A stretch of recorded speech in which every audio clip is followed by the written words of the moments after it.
الحمد لله وكفى وسلام على عباده الذين اصطفى أما بعد فأعوذ بالله من الشيطان الرجيم بسم الله الرحمن الرحيم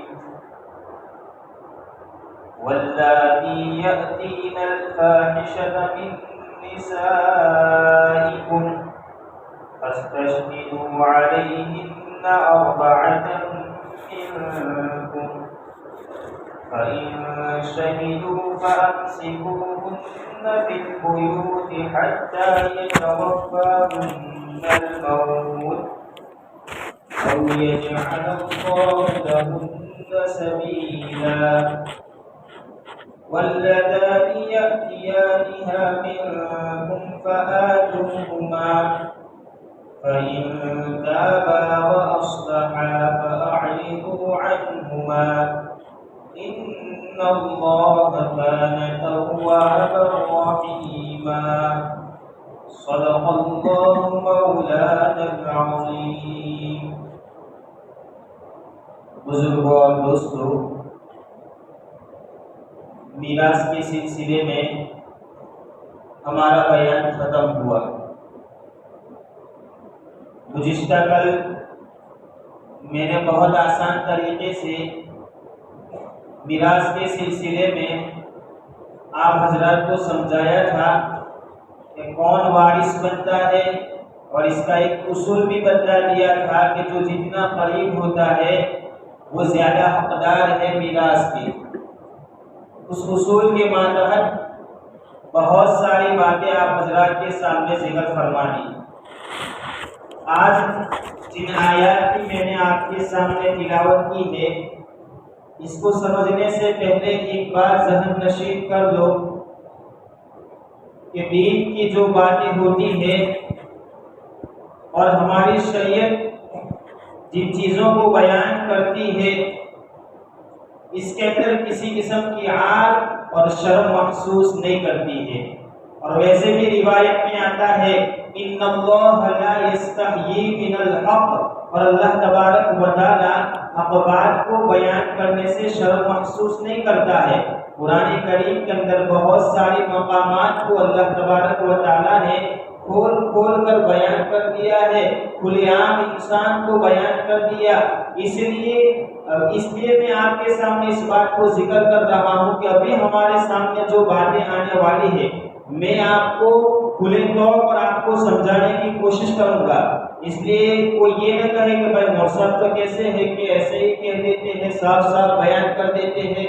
دیکھو، یہ سمجھانے کی چیزیں ہیں، اور میں قرآن اور حدیث کی روشنی کے اندر آپ کو سمجھانے کی کوشش کرتا ہوں. اس لیے کوئی یہ نہ سمجھے کہ بھائی مولوی صاحب تو کھلے عام بدو کے ہیں. اللہ تبارک و تعالی جب حق بات بیان کرنے کے اندر شرم محسوس نہیں کرتے ہیں تو ہم کیوں شرم محسوس کریں؟ ہم سنیں بھی اور اس کے اوپر عمل بھی کریں کہ دیکھو یہ قرآن کی باتیں ہیں، حدیث کی باتیں ہیں. اس لیے اس کو صاف صاف آپ کے سامنے میں ذکر کروں گا. سب سے پہلی چیز تو یہ ہے کہ دیکھو، دین اسلام اللہ تبارک و تعالیٰ نے جو ہمیں عطا فرمایا ہے، ایک مکمل اور کامل دین ہمیں عطا فرمایا ہے. ہر گوشے کے اندر، ہر جگہ کے اوپر ہماری رہنمائی کرتا ہے، چاہے وہ ازدواجی زندگی کے اعتبار سے ہو، چاہے وہ معاملات کے اعتبار سے ہو، معاشرت کے اعتبار سے ہو. ہر اعتبار سے دین اسلام مکمل طور پر ہماری رہنمائی کرتا ہے. تو بہت سارے مسائل، بہت ساری باتیں جو ہمیں بیان فرمائی ہے، اس کے اندر صاف طور پر کھلے لفظوں کے اندر بیان کر دیا کہ آپ کو یہ کام نہیں کرنا ہے. اگر اس کام کو کرو گے تو یہ بہت خطرناک کام ہے، اور اس کے اوپر اللہ تبارک و تعالیٰ کی سخت پکڑ ہے. تو جن آیات کی میں نے تلاوت کی، سب سے پہلے اس کا معنی کرتا ہوں کہ اللہ تبارک و تعالیٰ ارشاد فرماتے ہیں کہ تمہاری عورتوں میں سے جو بے حیائی کا ارتکاب کرتے ہیں، برے فعل کا ارتکاب کرتی ہیں، تو کیا فرمایا کہ تم اس کے اوپر 4 گواہوں کو پیش کرو، اور وہ بھی مردوں میں سے. کیا منکم کا لفظ استعمال فرمایا، تمہیں میں سے، یعنی مردوں میں سے 4 گواہوں کو پیش کرو. پھر اگر تم گواہ پیش کر سکو تو تم ان عورتوں کو گھروں کے اندر قید کر دو یہاں تک کہ موت ان کو اٹھا کر لے جائے یا اللہ تبارک و تعالیٰ ان کے لیے کوئی راستہ نکال دے۔ دیکھو ان آیات کے اندر ایک چیز تو یہ ہے کہ انسان اگر نکاح کی حالت میں اپنی بیوی کے ساتھ جو تعلق مناتا ہے تو اس کو شریعت کی اصطلاح میں جماع کہا جاتا ہے۔ اسی طرح اگر کوئی آدمی بغیر نکاح کے کسی عورت کے ساتھ اس طرح کا غلط کام کرتا ہے اس کو شریعت کی اصطلاح میں زنا کہا جاتا ہے۔ جماع اور زنا دونوں میں بہت بڑا فرق ہے۔ جماع جو ہوتا ہے وہ نکاح کے ذریعے ہوتا ہے اور زنا ہوتا ہے بغیر نکاح کے ہوتا ہے۔ اب دیکھو آج کل جماع بہت کم ہوتا ہے اور زنا بہت زیادہ ہوتا ہے۔ زنا ہمارے معاشرے کے اندر بہت زور و شور کے ساتھ پھیل رہا ہے اور یاد رکھو یہ بہت برا فعل ہے، بہت خطرناک فعل ہے۔ خود اللہ تبارک و تعالیٰ نے اس کے بارے میں بیان فرمایا وَلَا تَقْرَبُوا الزِّنَا إِنَّهُ كَانَ فَاحِشَةً۔ اللہ تبارک و تعالیٰ کیا حکم دیتے ہیں؟ تم زنا کے قریب مت جاؤ۔ کیا ذرا اس جملے کے اوپر غور کرو، اللہ نے کیا فرمایا؟ تم زنا کے قریب مت جاؤ۔ زنا کرنے کی بات نہیں، زنا کے قریب جانے سے بھی اللہ تبارک و تعالیٰ نے منع فرمایا ہے، اس لیے آدمی کو زنا کے قریب نہیں جانا چاہیے۔ اب زنا سے قریب جانے کا مطلب یہ ہے کہ انسان کبھی کبھی اپنی آنکھوں کو غلط جگہ کے اوپر دیکھتا ہے اپنی آنکھوں کے ذریعے۔ مثال کے طور پر کوئی حسین و جمیل خوبصورت لڑکی کو وہ اپنی آنکھوں کے ذریعے دیکھ رہا ہے، وہ یہ سمجھتا ہے میں نے صرف اپنی آنکھوں کے ذریعے میں نے تو اس کو دیکھا، اس کے ساتھ غلط کام نہیں کیا، یہ کہاں زنا کے اندر داخل ہے؟ یاد رکھو یہ بھی زنا کے اندر داخل ہے، یہ آنکھ کا زنا ہوا ہے۔ آپ نے آنکھ کے ذریعے اس کو دیکھا، اب آپ کے دل و دماغ کے اندر اس کے خیالات، اس کے تصورات پیدا ہوں گے اور دھیرے دھیرے آپ کو وہ نگاہ غلط کام کی طرف ابھارے گی اور آپ اس کام کے اندر ملوث ہو جائیں گے، اس گناہ کے اندر مبتلا ہو جائیں گے۔ اس لیے علماء کرام نے لکھا ہے کہ یہ آنکھ ہے نا، آنکھ آدمی خاص طور پر اس کی حفاظت کرے کہ ایسی غلط جگہوں کے اوپر اپنی نگاہ کو نہ ڈالے، ورنہ وہ اس گناہ کے مرتکب بن جائیں گے، ارتکاب کرنے والے بن جائیں گے۔ پھر اللہ تبارک و تعالیٰ کی طرف سے جو وعیدیں سنائی گئی ہے احادیث کے اندر بھی اللہ تبارک و تعالیٰ نے زبردست لعنت فرمائی ہے۔ آگے میں آپ کو بتاتا ہوں جو حدیث کے اندر آقا صلی اللہ علیہ وسلم نے بیان فرمایا کہ زنا کرنے والا جو آدمی ہے اللہ تبارک و تعالیٰ کی رحمت سے وہ گر جاتا ہے، اللہ تعالیٰ اس کی طرف رحمت کی نگاہ سے بھی نہیں دیکھتے ہیں۔ تو دیکھو ان آیات کے اندر ایک چیز تو یہ ذکر فرمائی کہ تمہاری عورتوں میں سے اگر کوئی غلط کام کرتی ہے، اگر کوئی غلط کام کرتی ہے تو سب سے پہلے شریعت نے یہ بات بیان فرمائی کہ اس کے لیے گواہوں کی ضرورت پڑے گی۔ بغیر گواہی کے تم یہ جو دعویٰ کر رہے ہو کہ میری بیوی نے فلاں کے ساتھ غلط تعلق بنایا ہے تو آپ کی بات کا اعتبار اسی وقت ہوگا جبکہ آپ 4 گواہوں کو وہاں پر پیش کر دیں گے، وہاں پر 4 گواہوں کو پیش کر دیں گے، تب آپ کی بات کا اعتبار ہوگا۔